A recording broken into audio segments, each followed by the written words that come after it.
குழந்தைங்க காலைல அரசு பள்ளிக்கு வந்து படிச்சாங்கன்னா 1ஆம் வகுப்புல இருந்து 5ஆம் வகுப்பு வரைக்கும் பசியோட படிக்க கூடாது.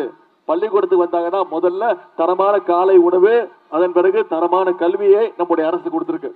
அது மட்டும் இல்ல, பள்ளிக்கூடத்துக்கு வந்தா பத்தாது, கல்லூரிக்கு போய் படிக்கணும், மேற்படிப்பு படிக்கணும்னு அரசு பள்ளியில படிச்சு உயர்கல்வி படிக்க போனா, காலேஜில் படிக்க போனா, அது தனியார் கல்லூரியா இருந்தாலும் சரி, அவங்களுக்கு கல்வி உதவி தொகை ஊக்கத்தொகையாக மாசம் மாசம் 1000 ரூபாய் நம்முடைய திராவிட மாடல் அரசு கொடுத்திருக்கு. 13 லட்சம் மாணவர்கள் மாணவிகள் இதுல பயன்பெற்று இருக்கிறாங்க. இப்படி பல்வேறு திட்டங்களை செயல்படுத்தி இருக்கிறோம். லேப்டாப் கொடுத்திருக்கிறோம். 10 லட்சம் மாணவ மாணவிகளுக்கு ஒரே மாசத்துல லேப்டாப் கொடுத்திருக்கிறோம்.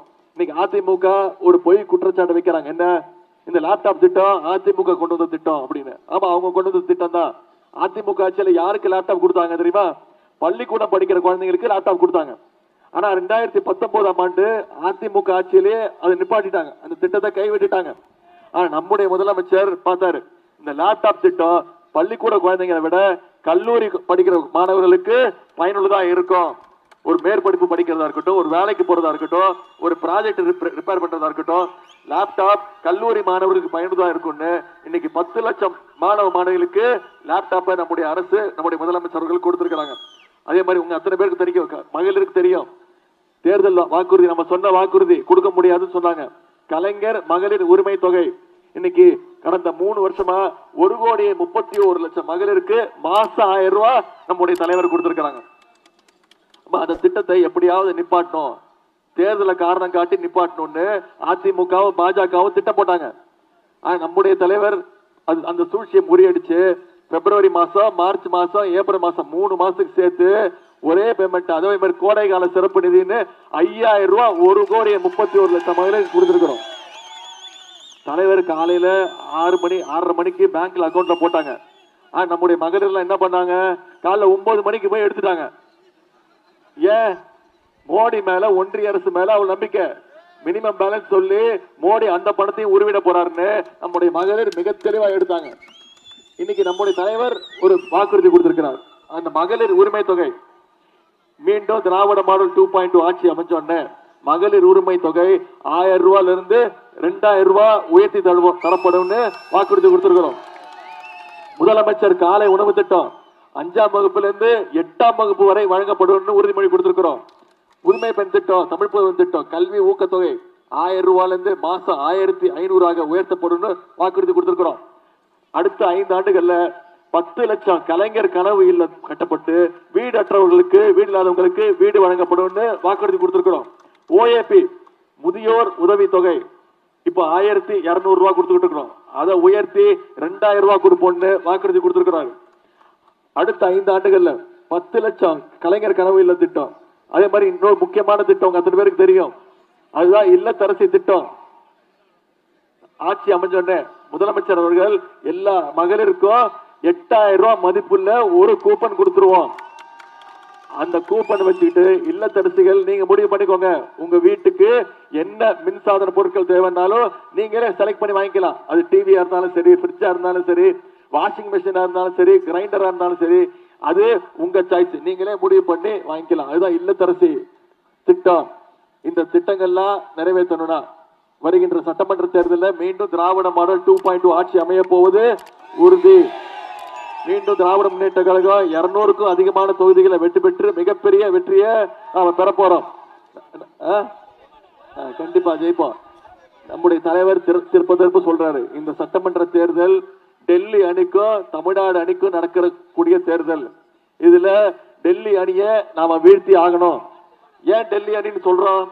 நாம தமிழ்நாட்டுக்கு இவ்வளவு சாதனைகள் செஞ்சிருக்கிறோமே, ஒன்றிய அரசு, டெல்லி அரசு நம்மளுக்கு ஏதாவது கொடுத்திருக்கா? ஏதாவது உதவி பண்ணிருக்காங்களா? நிதி கொடுக்கறாங்களா? நம்ம கேட்கிற நிதியை கொடுக்கறாங்களா? கிடையாது. கல்வி நிதி வரல. ஒன்றிய அரசுடைய பட்ஜெட்ல எந்த திட்டமும் தமிழ்நாட்டுக்கு இல்ல. தமிழ்நாடுங்கிற பேரே பட்ஜெட்ல இல்ல. ஒன்றிய அரசோட பட்ஜெட்ல தமிழ்நாடுங்கிற பேரே இல்ல.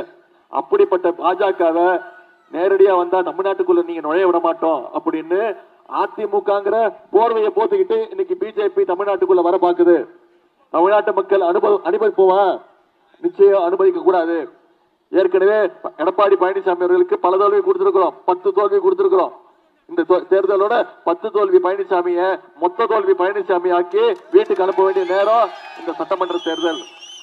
நிச்சயம் செஞ்சு காட்டுவோமா? நாம மொரட்டு பக்தர்கள் பார்த்திருக்கோம். ஃபுட்பால் ஸ்டேடியமா வேலை நடந்துட்டு இருக்குல்ல. மொரட்டு பக்தர்கள் பார்த்திருக்கீங்க, மொரட்டு தொண்டர்கள் கேள்விப்பட்டிருக்கீங்க. எங்கேயாவது பார்த்திருக்கீங்களா மொரட்டு அடிமைய? இன்னைக்கு இந்தியாவிலேயே நம்பர் 1 மொரட்டு அடிமை யாரு?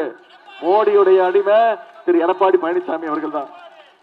ஜாடிக்கு ஏத்த மூடின்னு சொல்லுவாங்க. அது மாதிரி இன்னைக்கு மோடிக்கு ஏத்த ஒரு எடப்பாடி பழனிசாமி தான் இங்க வந்து எதிர்கட்சி தலைவரா அமைஞ்சிருக்கிறார்.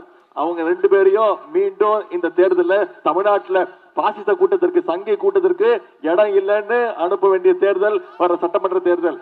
இன்னைக்கு தேதி இன்னைக்கு நாலு வர தேர்தல் 23ஆம் தேதி. நம்ம கிட்ட இன்னும் 19 நாள் இருக்கு. உதயநிதி வந்தாரு, பேசினாரு, கூறி கலைஞ்சு போயிட்டு இருக்கக்கூடாது. அடுத்த 19 நாட்கள் பிரச்சாரத்துல நீங்க அத்தனை பேரும் சேர்ந்து பிரச்சாரம் பண்ணணும். பண்ணுவீங்களா? ஒவ்வொரு தெருவா போங்க, ஒவ்வொரு வீடா போங்க, ஒவ்வொரு வாக்காளரையும் சந்திங்க. கோட்டையூர்ல அண்ணன் பெரிய கருப்பனுடைய கோரிக்கை ஏற்று நம்முடைய விளையாட்டுத்துறை சார்பாக ஒரு நவீன ஃபுட்பால் ஸ்டேடியம் கேட்டாரு. உடனே பண்ணி கொடுத்துட்டோம். அந்த வேலைகள் நடந்துகிட்டு இருக்கு. வர்ற 23ஆம் தேதி வரைக்கும் இந்த பிரச்சாரத்தை மக்கள்கிட்ட எடுத்து கொண்டு போய் சேர்த்து ஒவ்வொரு வாக்காளர்ட்டையும் கொண்டு போய் பேசுங்க. ஏன் மீண்டும் திமுக ஆட்சிக்கு வரணும்? ஏன் பிஜேபி தமிழ்நாட்டுக்குள்ள நுழையக்கூடாது? ஏன் திராவிட மாடல் 2.2 ஆட்சி தொடரணுங்கிற பிரச்சாரத்தை நீங்க செஞ்சீங்கன்னா நிச்சயம் நீங்க சொல்ற மாதிரி 1 லட்சம் வாக்கு வித்தியாசத்துல அண்ணன் பெரிய கருப்பன் அவர்கள் மிகப்பெரிய வெற்றியை பெறுவார். உங்களை எல்லாம் நான் மீண்டும் அன்போடு கேட்கிறேன், பண்போடு கேட்கிறேன், பாசத்தோடு கேட்கிறேன், உரிமையோடு கேட்கிறேன், உங்கள் வீட்டு பிள்ளையாக இருந்து கேட்கிறேன். இன்னும் பெருமையா பூரிப்பா சொல்லணும், தலைவருடைய மகனாக இருந்து கேட்கிறேன், முத்தமிழ் டாக்டர் கலைஞருடைய பேரனாக இருந்து கேட்கிறேன். உதயசூரியன் சின்னத்தில் வாக்களித்து அண்ணன் பெரிய கருப்பன் அவர்களை மிகப்பெரிய வாக்கு வித்தியாசத்தில் சட்டமன்றத்துக்கு அனுப்புங்க. மீண்டும் நம்முடைய தலைவருடைய ஆட்சி அமைப்போது உறுதி. இந்த திருப்பத்தூர் தொகுதிக்கு மீண்டும் என்னென்ன திட்டங்கள் தேவையோ அனைத்தையும் அண்ணன் பெரிய கருப்பன் அவர்கள் உங்களிடத்தில் கொண்டு வந்து சேர்ப்பார். உங்களுடைய அன்புக்கும் வரவேற்புக்கும் நன்றி, நன்றி, நன்றி.